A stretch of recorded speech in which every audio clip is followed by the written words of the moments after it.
स्वागत नहीं करोगे आप हमारा?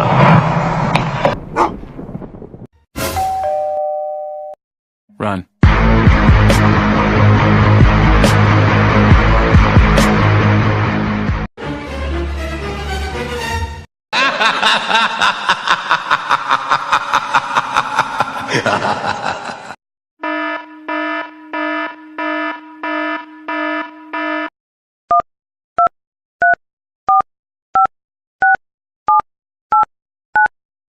Too many thoughts on my mind, I can't sleep at night, so I just keep writing. I don't need no help, I don't need opinions, so don't waste my time then. I just been living online, my city don't show me no love and that's fine. Fuck local radio stations, I got more plays than all of these rappers combined. I'm going again, I've been going in, I'm fed up with so many things.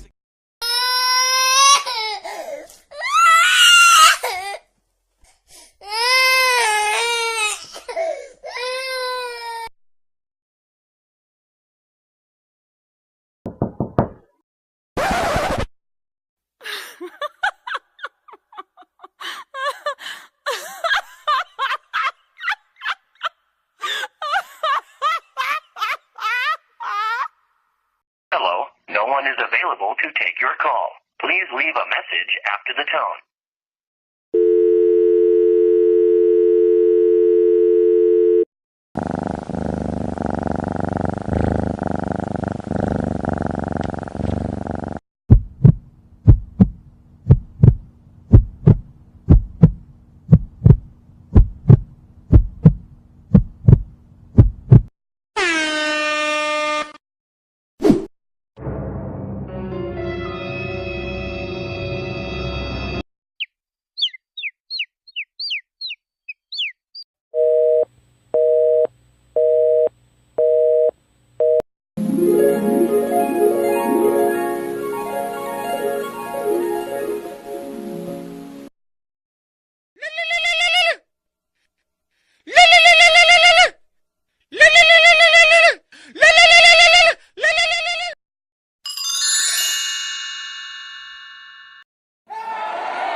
खड़ा है खड़ा है खड़ा है